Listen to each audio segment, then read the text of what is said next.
구독자의 취향에 따라 재생 속도를 변경하면 더 유용하게 동영상을 시청할 수 있습니다. 이 영상은 성경을 매일 한 장씩 읽는 효과가 있고 궁금한 부분을 해소할 수 있으며 맥락을 이해하는 데 도움이 될 것입니다. 출애굽기 기행 4. 바로 앞에서 선포되는 여호와의 말씀. 출애굽기 5장부터 11장은 하나님의 요구 이후 노역이 더 무거워지고 그 절망 속에서 나는 여호와라는 언약 재확인이 주어지는 전개에 대하여 고찰해보자. 이어 재앙이 점층되며 애굽의 한계와 이스라엘의 구별이 드러나고 마지막 장자 심판 예고로 유월절 직전의 긴장이 형성되는 흐름에 대하여 고찰해보자. 출애굽기 5장부터 11장은 하나님의 이름이 바로의 권력 앞에서 공개적으로 선포되는 과정을 다룬다. 이 단락은 모세와 아론이 바로 앞에 처음 서는 장면에서 시작하여 재앙이 점층적으로 진행되고 마지막 유월절 직전의 긴장에 이르기까지 이어진다. 이 맥락의 핵심은 단순히 애굽이 고통받는 과정이 아니라 누가 참된 주권자인지 드러나는 계시의 과정이다. 이 맥락은 기대와 정반대의 장면으로 시작된다. 모세와 아론이 하나님의 명령을 따라 바로에게 내 백성을 보내라고 말하자 상황은 즉시 나아지지 않고 오히려 악화된다. 바로는 요구를 거절할 뿐 아니라 이스라엘에게 부과된 노역을 더 무겁게 만든다. 짚을 주지 않으면서 벽돌 수량은 그대로 요구하는 조치는 억압이 감정이 아니라 권력의 의도적 대응임을 보여준다. 이 시점에서 백성의 원망은 바로가 아니라 모세를 향한다. 본문은 구속의 초입에서 나타나는 내부 갈등이 여과 없이 드러난다. 출애굽기 6장은 이 절망의 지점에서 하나님이 다시 말씀하시는 장이다. 하나님은 상황 설명이나 전략을 먼저 제시하지 않고 다시 한번 자신의 이름과 언약을 상기시키신다. 나는 여호와라는 선언과 함께 아브라함, 이삭, 야곱에게 주신 약속을 기억하신다고 말씀하신다. 여기서 중요한 것은 하나님이 바로의 반응이나 백성의 불신에 의해 계획을 수정하지 않으신다는 점이다. 오히려 내가 하리라는 일방적 약속의 언어로 구속을 재확정하신다. 이후 7장부터 재앙이 시작된다. 재앙은 무작위적 재난이 아니라 매우 구조화된 점층을 가진다. 초기 재앙들에서는 애굽의 술객들이 일부 흉내를 내며 바로의 마음을 더 완악하게 만든다. 그러나 재앙이 진행될수록 술객들은 더 이상 따라하지 못하고 마침내 이는 하나님의 손가락이라고 고백하게 된다. 본문은 이 흐름을 통해 인간 권력과 종교 체계의 한계가 점차 드러나기 시작한다. 재앙의 중반부부터는 구별이 분명해진다. 이스라엘이 거주하는 고센 땅은 재앙에서 보호받고 애굽 전역만이 타격을 받는다. 이는 재앙이 무차별적 파괴가 아니라 여호와의 주권 아래서 대상과 목적을 가진 계시적 사건임을 보여준다. 또한 바로는 부분적 항복과 후회를 반복하지만 상황이 완화되면 다시 마음을 완악하게 한다. 본문은 바로의 완악을 단순 성격 문제로 설명하지 않고 권력의 자기 보존 논리로 전개된다. 출애굽기 9장, 10장을 지나며 재앙은 점점 애굽의 기반을 무너뜨린다.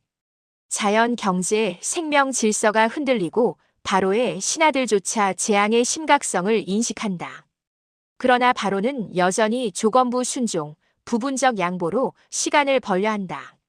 하나님은 이를 받아들이지 않으시고 구속은 하나님의 방식대로 전면적으로 이루어져야 함을 분명히 하신다.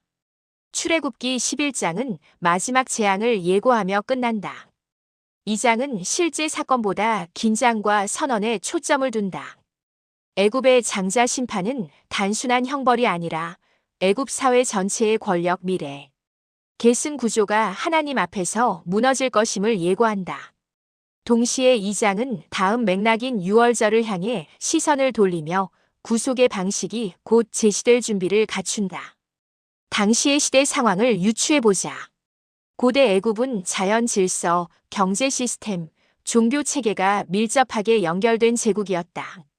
재앙이 물, 토지, 가축, 기후, 생명으로 확장되는 구조는 애굽 문명의 핵심 기반을 단계적으로 흔드는 방식으로 이해할 수 있다. 이는 단순히 고통을 주는 것이 아니라 애굽이 의지하던 안정성과 신적 질서를 무력화하는 효과를 가진다. 또한 바로의 완악은 개인의 고집이 아니라 제국 권력이 자신을 신적 질서의 중심으로 유지하려는 구조적 태도로 볼 수 있다. 부분적 양보와 조건부 허락은 권력을 유지한 채 위기를 넘기려는 전형적 통치 전략이다. 본문은 이 전략이 하나님 앞에서 무력해지는 과정을 서술한다. 구속사의 관점에서 고찰해보자. 출애굽기 5장부터 11장은 구속사가 공개적으로 충돌하는 국면이다. 출애굽기 3장부터 4장이 하나님의 이름과 소명을 계시했다면 이 단락은 그 이름이 실제 역사 속에서 어떤 권위를 가지는지를 드러낸다. 재앙은 여호와의 이름이 선언에서 사건으로 옮겨지는 과정이다. 이 맥락은 또한 유월절을 위한 신학적 토양을 마련한다. 애굽의 장자 심판 예고는 다음 장에서 제시될 대속과 구별의 방식이 왜 필요한지를 이해하게 한다. 즉 재앙의 끝은 무질서한 파괴가 아니라 구속의 핵심 방식으로 이어지는 다리 역할을 한다. 세미한 하나님의 메시지를 느껴보자. 이 맥락의 중심 메시지는 구속은 권력과의 타협으로 이루어지지 않는다는 점이다. 바로는 여러 차례 부분적 양보를 제안하지만 하나님은 이를 거부하신다. 이는 구속이 조건 협상이나 점진적 완화의 결과가 아니라 하나님의 주권적 결단으로 성취된다는 사실을 분명히 한다. 또한 재앙은 단순한 응징이 아니라 계시의 수단이다. 본문은 반복해서 여호와를 알게 하려 함이라는 목적을 암시한다. 즉 재앙은 애굽을 파괴하기 위한 수단이 아니라 여호와가 누구신지를 드러내는 과정이다. 이 점을 놓치면 재앙은 잔혹한 이야기로 축소되지만 본문은 그것을 신학적 드러남의 사건으로 제시한다. 더 나아가 이 단락은 구속의 길에서 신앙 공동체 내부의 혼란과 원망이 필연적으로 발생할 수 있음을 보여준다. 백성의 불만과 모세의 낙심은 실패의 증거가 아니라 구속이 현실 속으로 들어올 때 나타나는 긴장이다. 하나님은 이 혼란을 이유로 계획을 거두지 않으시고 오히려 자신의 약속을 더 분명히 재확인하신다. 이 본문을 통해 하나님은 지금 상황이 더 나빠졌다고 해서 내가 실패한 것은 아니다라고 말씀하신다. 구속은 종종 즉각적인 개선보다 더 깊은 충돌을 통해 진행된다. 하나님은 타협을 통해 문제를 봉합하지 않으시고 근본을 드러내신다. 또한 하나님은 자신의 일을 설명으로만 증명하지 않으시고 역사 속 행동으로 드러내신다. 여호와는 말로만 계시되는 분이 아니라 사건을 통해 자신을 알게 하시는 분이다. 나 자신에게 질문과 답을 나누어 보자. 왜 하나님의 명령을 전했는데 상황이 더 악화되는가? 본문은 권력 구조가 도전받을 때 즉각 반발이 일어나는 것을 보여준다. 이는 하나님의 뜻이 잘못되었음을 의미하지 않으며 오히려 충돌이 시작되었음을 알리는 신호인 것이다. 왜 하나님은 바로의 부분적 항복을 받아들이지 않으시는가? 구속은 조건부 자유가 아니라 전면적 해방이어야 하기 때문이다. 부분적 타협은 여전히 바로의 권위를 남겨두게 된다. 재앙은 왜 이렇게 단계적으로 진행되는가? 계시가 점층적으로 분명해지도록 하기 위함이다. 재앙이 거듭될수록 여호와의 주권과 애굽의 한계가 더 뚜렷해진다. 이제 우리의 영적 결단을 다짐하자. 하나님의 뜻을 따랐는데 상황이 악화될 때 우리는 곧바로 하나님의 실패를 의심하지 않는가? 혹은 부분적 타협으로 문제를 빨리 끝내고 싶어 하지 않는가? 출애굽기 5장부터 11장은 구속이 편리한 해결책이 아니라 진실한 해방임을 가르친다. 그러므로 우리는 눈앞의 완화보다 하나님이 드러내시는 주권과 목적을 신뢰하기로 결단해야 한다. 하나님이 끝까지 이루시려는 구속의 방향에서 벗어나지 않도록 조급한 타협을 내려놓아야 한다. 5. 유월절과 구속의 시작. 출애굽기 12장, 13장은 달의 시작으로 시간이 재정렬되고 어린 양의 피로 구원이 구별되며 그 구원이 곧바로 유월절, 무교절, 첫 태생 규례로 기억의 제도로 고정되는 점에 대하여 고찰해 보자. 출애굽기 12장, 13장은 애굽에서의 재앙 서술이 구속 사건으로 전환되는 결정적 분기점이다. 이 단락은 마지막 재앙의 실행과 그에 따른 출애굽, 그리고 유월절과 무교절, 첫 태생 규례가 기억의 제도로 확정되는 과정까지를 포함한다. 이 맥락의 핵심은 구속이 단순한 탈출이 아니라 피로 구별되고 기억으로 보존되는 하나님의 구원 방식이라는 점이다. 출애굽기 12장은 시간의 재설정으로 시작된다. 하나님은 이 달을 너희에게 달의 시작으로 삼으라고 말씀하신다. 이는 구속이 단지 공간 이동이 아니라 시간의 질서까지 새롭게 하는 사건임을 보여준다. 출애굽은 과거의 연장이 아니라 새로운 시작으로 규정된다. 유월절 규례의 중심은 어린 양과 피다. 각 집은 흠없는 어린 양을 준비하고 그 피를 문설주와 임방에 바른다. 중요한 점은 이 피가 집안 사람들의 도덕성이나 민족적 자격을 증명하는 표징이 아니라 하나님이 정하신 구별의 표징라는 사실이다. 하나님은 그 피를 볼 때에 넘어가겠다고 말씀하신다. 즉 심판의 회피는 인간의 상태가 아니라 하나님의 약속과 표징에 근거한다. 유월절 밤의 지시들은 매우 구체적이다. 급히 먹고 허리를 띠고 신을 신고 지팡이를 잡고 먹으라는 명령은 구속이 단순한 의식이 아니라 실제 출발을 전제로 한 순종임을 보여준다. 이는 구원이 관념이 아니라 삶의 방향을 즉시 바꾸는 사건임을 강조한다. 마지막 재앙이 실행되자 애굽 전역에 울부짖음이 일어난다. 이는 출애굽기 2장에서 이스라엘의 부르짖음이 하나님께 상달되었던 장면과 대비를 이룬다. 바로는 더 이상 조건을 제시하지 않고 전면적인 출발을 허락한다. 그러나 본문은 이 출발을 감정적 승리로 묘사하지 않고 하나님이 말씀하신 그대로 이루어진 사건으로 차분히 기록한다. 출애굽기 12장 후반과 13장은 사건을 즉시 기억의 규례로 고정한다. 유월절과 무교절은 한 번의 밤으로 끝나지 않고 세대에서 세대로 전해질 표징이 된다. 특히 부모가 자녀에게 이것이 무엇이냐는 질문을 받았을 때 구속의 이야기를 설명하도록 명령하신다. 이는 구속이 체험에만 머무르지 않고 해석과 교육을 통해 공동체 정체성으로 유지되어야 함을 보여준다.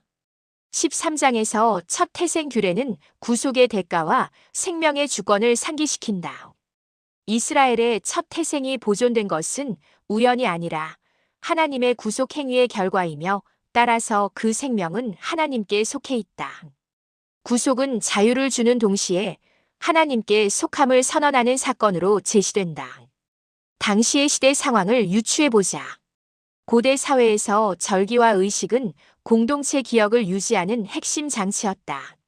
문자 기록보다 구전과 반복 의례가 더 중요한 환경에서 유월절 규례는 구속 사건을 집집마다 재현되는 이야기로 만들었다.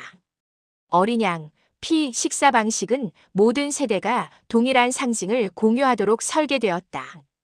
또한 첫 태생 규례는 고대 사회에서 가문의 미래와 힘을 상징하는 존재가 하나님께 속해 있음을 선언한다. 이는 이스라엘 공동체의 주권이 인간 가문이나 혈통이 아니라 하나님께 있음을 분명히 하는 장치로 이해할 수 있다. 구속사의 관점에서 고찰해보자. 유월절은 출애굽 구속사의 중심축이다. 앞선 재앙들이 여호와의 주권을 드러냈다면 유월절은 구속이 어떻게 이루어지는지를 규정한다. 이는 이후 성경 전체에서 대속과 구별의 원형으로 반복 참조되는 구조다. 또한 이 맥락은 시내산 언약으로 나아가기 전 구속받은 백성이 어떤 근거로 하나님 앞에 서는지를 명확히 한다. 언약은 공로가 아니라 이미 주어진 구속 위에 세워진 관계이다. 세미한 하나님의 메시지를 느껴보자. 하나님은 너희가 얼마나 선하냐를 묻지 않으시고 내가 정한 표징을 신뢰하느냐를 보신다. 또한 하나님은 구원을 주신 뒤 곧바로 기억하라고 명령하신다. 의는 구속이 감정의 고조보다 지속적 기억과 전달되기를 원하신다는 뜻이다. 하나님은 또한 구속을 미루지 않으신다. 밤중에 이루어진 구원은 하나님의 때가 차면 지체 없이 실행됨을 보여준다. 나 자신에게 질문과 답을 나누어 보자. 왜 피가 그렇게 중요하게 강조되는가? 피는 생명을 상징하며 하나님이 정하신 대속의 표징이다. 본문은 구속의 기준이 인간 상태가 아니라 하나님의 약속임을 분명히 한다. 왜 규례를 즉시 명령하시는가? 구속의 의미가 세대가 지나며 흐려지지 않도록 기억과 교육의 구조로 고정하기 위함이다. 왜 첫 태생 규례가 필요한가? 구속받은 생명이 하나님께 속해 있음을 지속적으로 상기시키기 위한 장치다. 이제 우리의 영적 결단을 다짐하자. 우리는 구속을 나의 노력이나 자격의 결과로 오해하고 있지 않은가? 또한 하나님이 행하신 구원을 기억하고 전달하기를 지키고 있는가? 아니면 한 번의 체험으로만 간직하고 있는가? 6월절 본문은 구속을 기억하며 살아가는 삶을 요청한다. 그러므로 우리는 하나님의 은혜를 자랑이 아니라 감사로 붙들고 구속받은 자답게 삶의 방향을 전환하는 결단을 새롭게 할 것이다. 6. 홍해에서 여호와께서 싸우시다. 출애굽기 14장, 15장은 바다 앞 막다른 자리에서 여호와께서 너희를 위하여 싸우시리니라는 선언 아래 길이 열리고 애굽 군대가 무너지며 그 사건이 곧바로 노래로 해석되어 고백으로 고정되는 흐름에 대하여 고찰해 보자. 출애굽기 14장, 15장은 출애굽 여정에서 가장 극적인 전환점으로 구속이 누구의 능력으로 완성되는지를 공개적으로 확정하는 단락이다. 이 맥락은 이스라엘이 홍해 앞에 서는 장면에서 시작하여 바다가 갈라지고 애굽의 군대가 무너진 후 그 사건을 노래로 해석하고 고백하는 장면까지를 포함한다. 핵심은 인간의 전략이 아니라 여호와께서 친히 싸우시는 구원이다. 출애굽기 14장은 하나님이 의도적으로 이스라엘을 막다른 자리로 인도하시는 것으로 시작된다. 광야의 길 선택은 우연이 아니라 바로와 애굽 군대가 다시 추격하도록 허락된 자리다. 이 장면에서 이스라엘은 바다를 앞에 두고 뒤에는 애굽 군대가 있는 완전한 공경에 놓인다. 본문은 이 상황을 통해 인간의 선택과 계산이 더 이상 작동하지 않는 지점을 의도적으로 조성한다. 이 지점에서 이스라엘 백성의 반응은 믿음의 고백이 아니라 두려움과 원망이다. 그들은 모세에게 애굽에 매장지가 없어서 우리를 이끌어내었느냐고 말하며 출애굽 이전의 삶을 미화한다. 본문은 구속 직후에도 두려움이 얼마나 쉽게 과거로 돌아가려 하는지를 숨기지 않는다.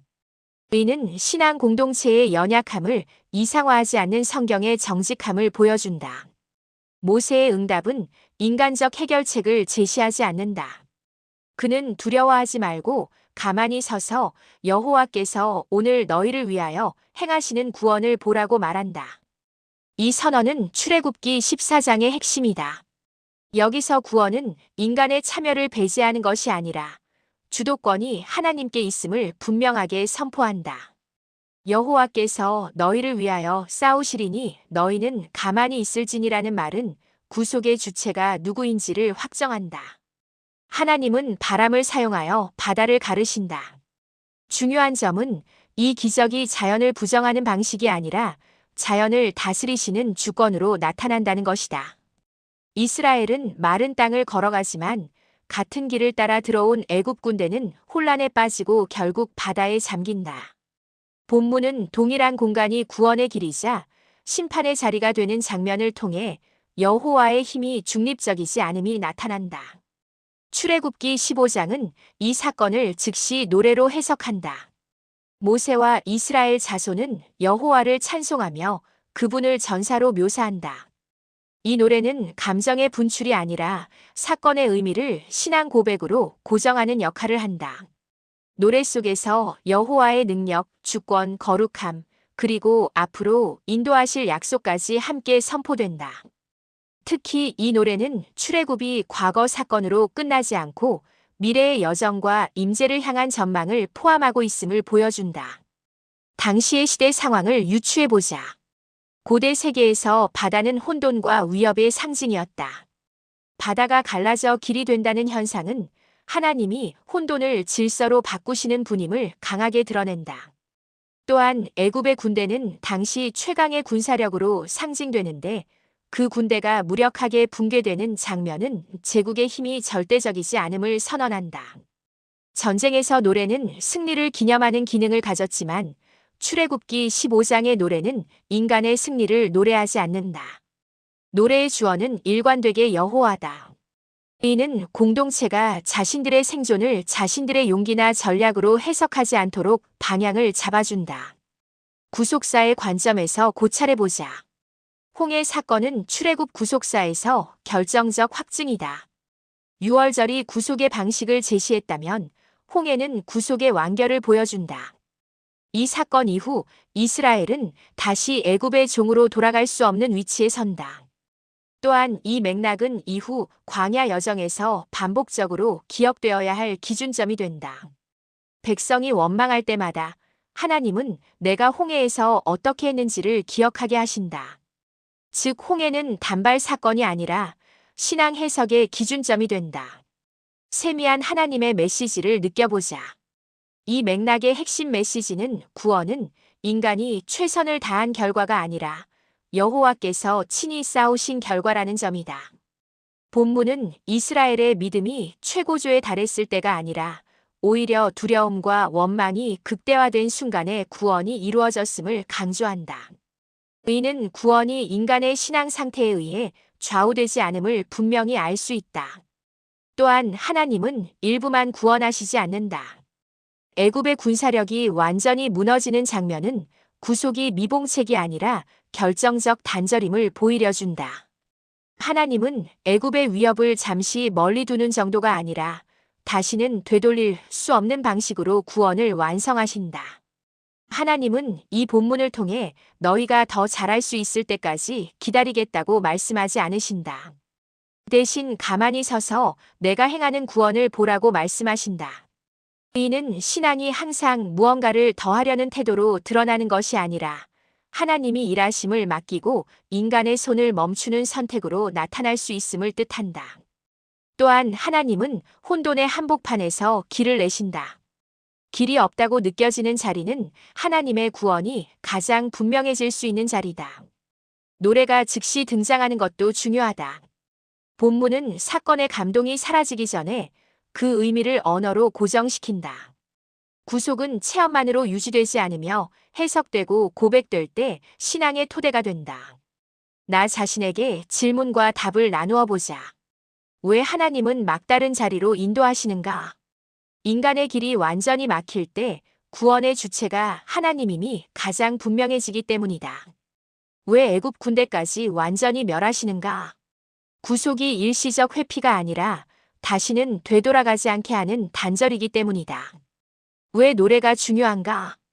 구원의 의미를 공동체의 노래로 고백함으로써 이후의 시험과 원망 속에서도 하나님이 이루신 구원을 잊지 않게 하는 신앙의 고백이다.